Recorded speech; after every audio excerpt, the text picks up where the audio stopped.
Welcome to Puffin's Storytime. My name is Rachel Valentine and I'm going to read you Don't Mess with a Princess, which is written by me and illustrated by the fantastic Rebecca Bagley. So, sit down, relax, and I will begin. Once upon a time, a beautiful kingdom stood high on a hill. It had its share of danger, but as long as you watched where you stepped and didn't go where you shouldn't, it was a wonderfully happy place. Until now.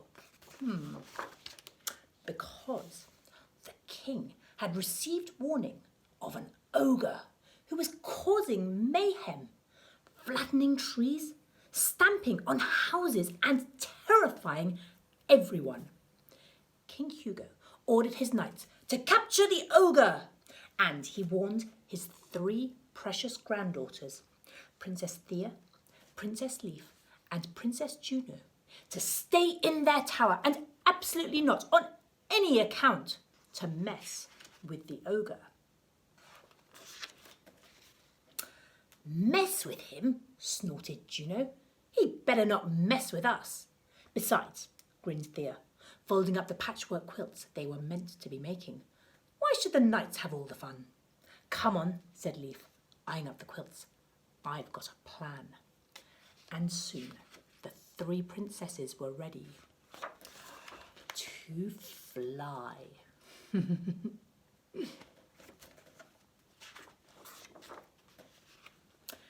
As they reached the forest, Sir Snifflenose dashed towards them, white-faced. You can't go this way, he shouted. The trees are alive. Of course they're alive, Sir Snifflenose, replied Thea. It's an enchanted forest. It was enchanted and angry.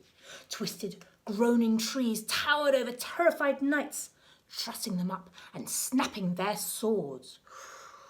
But the princesses sprang into the forest, leaping, twisting, and whirling through it. Watch out, gasped Leaf. Thank goodness for our dance lessons, laughed Thea. And our hair, chuckled Juno, looks fabulous. As they skipped away, Sir Clatterbottom and Sir Hairytoe dashed by, shrieking, Spiders! Run! Spiders? Said Juno. We're not scared of... Spiders! Yelped Thea and Leaf. They had skipped into a webbed pit, squirming with thousands of spiders that hissed and scuttled towards them. Whimpered Leaf, they're really big spiders. Don't worry, Leaf, called Juno, grabbing a fallen branch. She swiped at the spiders. It didn't work. Juno, your mirror, Leaf whimpered. Dazzle them. It still didn't work. Then Thea had a brilliant idea. She began to sing a beautiful, haunting tune, and the spiders stopped and swayed and fell fast asleep. The princesses tiptoed through, but beyond the pit, crash, smash, the ogre, gasped Thea. He was on the other side of a deep ravine, and the bridge was broken. This was going to be tricky. But Leaf wasn't worried. Tights off, girls. In a flash, she'd made a long rope. She tied her tiara to the end, and with a whoosh, they had a new bridge. Slowly, carefully, over they went to the other side, where they found chaos and the ogre thundering off towards the next village. Quick, shouted Thea, we must stop him. The villagers, who'd been gaping at the princesses, cried, Take our horses. And this, please, called Leaf, coiling up a washing line. The princesses were off. Faster and faster they galloped, getting closer and closer to the ogre. Leaf hurled one end of the washing line to Juno, And before the ogre knew it, they'd swept around him again and again and again. "In the name of King Hugo," cried Thea, "you're under arrest." "Who said that?" groaned the ogre. "We did." "No." The ogre peered around. "Can't see you." "Well, you're still under arrest," said Thea. "Why?" "Because," said Juno, "you've been causing mayhem, stamping and squashing the kingdom." "Have I?" "Yes." "Oh dear," moaned the ogre. "I hadn't realised. You see, I've lost my glasses. I can't see a thing." That explained everything. The ogre felt terrible. "Come on," sighed the princesses. "We'll help you find them." And so, with the princesses sitting on the ogre's shoulders, they searched here, there, and everywhere until they found his glasses exactly where he'd last had them.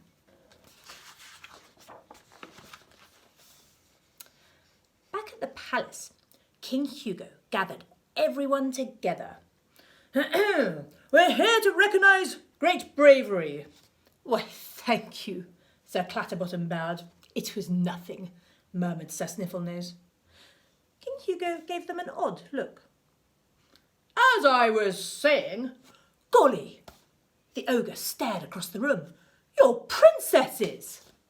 "Oh, I give up," groaned the king, and presented medals to his laughing granddaughters.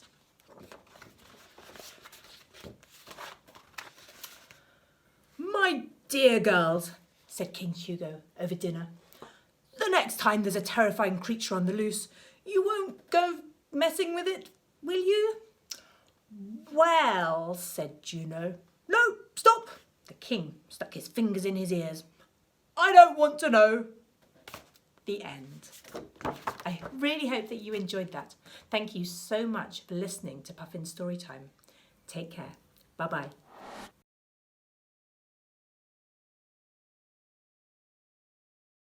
Hello, welcome to the Puffin Draw Along. I'm Rebecca Bagley, I'm the illustrator on Don't Mess with a Princess. So today I thought we'd draw a really important character who is this chap right here, our ogre. So grab yourself some pens and some paper and we will get drawing. Okay, so here we are, we've got ready to go, we've got our pen, we've got our paper. Now, starting off with the ogre, I always like to draw the eyes first, so that's what I'm going to do here. I just feel when you draw the eyes first, you can get the character comes across, the emotion of the character comes across. So, this ogre has very little eyes. We're going to draw little circles. I'm going to put his little pupil in down here.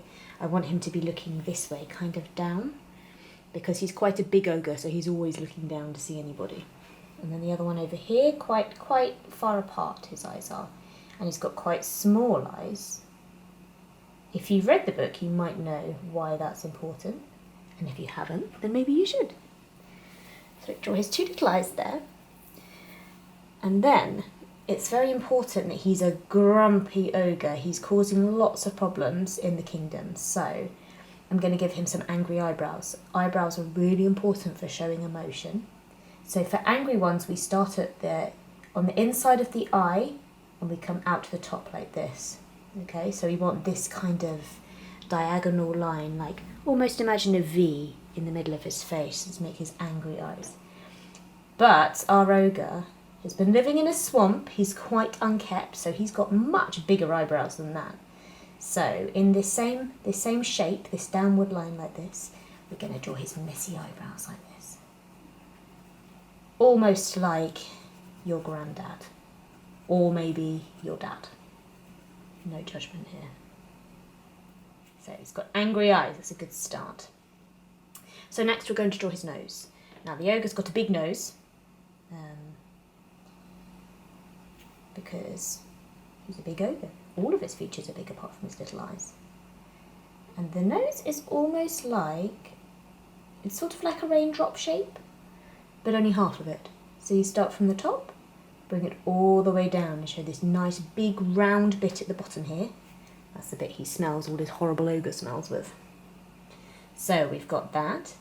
I'm just going to draw in the side of his face here, so it's a slight curve just to show the edge, because that's quite helpful to show where the mouth needs to go. Now the mouth on the ogre, he's got a very big lower lip, so we actually start just outside of the edge of his mouth here, and we draw a big curvy line that ends in a down like that, and it has to end in a down in order to make him look grumpy. He's also got some little teeth poking up from the bottom there, like his bottom lip is further out than his front. That's how it looks anyway. So then from the end here, we're going to give him his big chin. Like I said, everything is big on the ogre, except for his little piggy eyes. So you can see how his face is starting to go now. So we'll add some ears in. We'll start at the top here, just kind of in line with where the top of his eyebrow is. And it's a big, kind of like a cat ear, I suppose. They're pointy, and they come down like that. What it's really like is Gremlins. If you've ever seen Gremlins, that's a very good film. And if you haven't, maybe your mummy and daddy will show you one day. So, big gremlin ears. We'll do the same on the other side, shall we? Big pointy ones out like this, and round at the bottom. So kind of like a really big pussycat ears, I suppose. Now you might have noticed I also gave him a little earring. I don't know if you've noticed in the book, but the ogre is actually a little bit of a rocker. So I've given him some biker rock style jewellery. Here we go. Just doing some little dots here to look like a chain, and then at the bottom, a little skull. It's a very simple skull. It's just round with some little teeth at the bottom and 2 eyes in it. And that's his very favourite earring. So now we of course need to join up these 2 ears. So we'll give him a nice domed head right over the top like that. And like I said, he's quite scruffy, so we noticed from this from his rather unusual teeth and his bushy eyebrows. So we'll give him a little tuft of hair at the top too. All right, he's starting to look a bit grumpy and a bit ferocious now. So, where we've ended, this head, the kind of dome of his head has gone behind his ear here, so I'm just going to pick that up on the other side to form his neck, just coming down here. And if you look in the book, let me find you a picture. If you look in the book, you will see that he's wearing, just there, he's got a little jacket on, okay? You can see his earrings in there too, look, there we are. So, we're going to draw his little jacket. It's coming over his shoulder like this, comes all the way down, and then across. Okay, so it's like a sleeveless jacket. So we'll draw the sleeveless bits in there, and let's put his arm in. I've got his arm up in the air. Can you see? So here we've just done 2 lines. His hand is going to go at the top here, okay? So 2 lines, and I think we'll draw his hand in a fist like he's about to hit something or punch someone. Because, like I said, he's a very grumpy ogre who's causing a lot of problems. So to do that, you want to imagine there's a big ball at the end here. You can even draw it if you want to in pencil, and then maybe rub it out afterwards if you go over the top in pen. So but just think about there being a big ball here. And on the edges of the ball, we'll come up with our pen, and we just do a little loop. So it's almost like we're drawing a little boomerang, like a bubble boomerang there. We just do the edge up and then around, and that becomes our thumb, okay? Now when you make a fist, your thumb crosses over your fingers like this. And this is quite tricky, so we're drawing our 4 fingers in here. And because you can only see the front of them here, you don't need to draw the whole finger, you just need to draw these kind of loopy shapes here. It is quite tricky, and if you wanted to, if you're not sure, it's absolutely fine. Like I said, you just draw the arm, and then at the end you draw a ball, and maybe even just draw some lines in for fingers. That would be completely fine as well. So we've got our kind of 4 little sausages with our little half a boomerang over the top. And then here's the edge of his hand, we just join that up. So there we've got our ogre making a fist, okay? Now, you also might notice in the book, The ogre has a few tattoos, so I will on his arm just give him a tattoo here. And in the book, like I said, because he's a bit of a rocker, there's a skull. So I've just drawn half a skull there with its eye. But to be honest, the ogre that you're drawing is your ogre, so you could give him whatever tattoos you want. He might be a big softie, it might be a flower. Could be whatever you like. Okay, so we'll finish his jacket, come down to the bottom, and then just a bit of a wavy line at the bottom. It could be a straight line, just when you draw it wavy, it just looks like it's got a bit more movement in it. It looks a bit lighter, like clothes are. So that's what we've done there.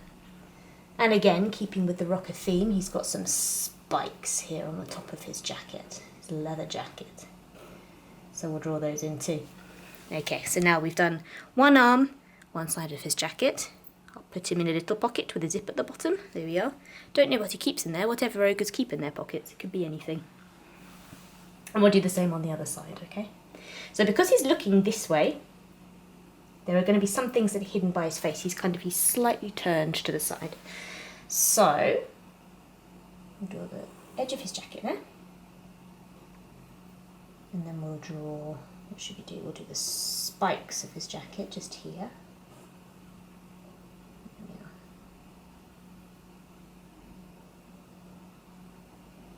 And then we'll have his arm coming out there. So again, it's just a curve of his shoulder there, coming all the way down. And we have, this is where the jacket meets the arm, so we'll have that coming out there.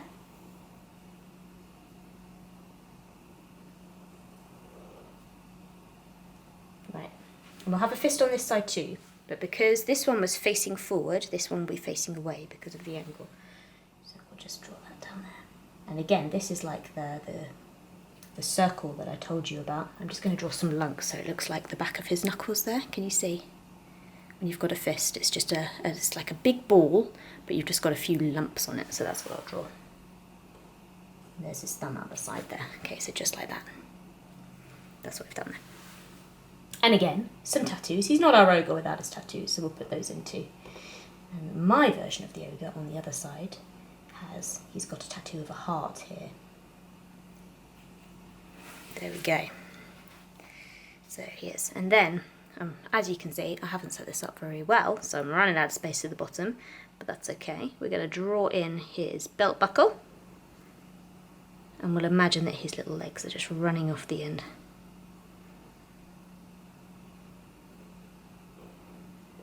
There we are, his belt buckle in there. So that's just a square with a little lump in it to make it look like a buckle. You can colour that belt in black, whatever colour you like. Maybe he's got a pink belt, we don't know.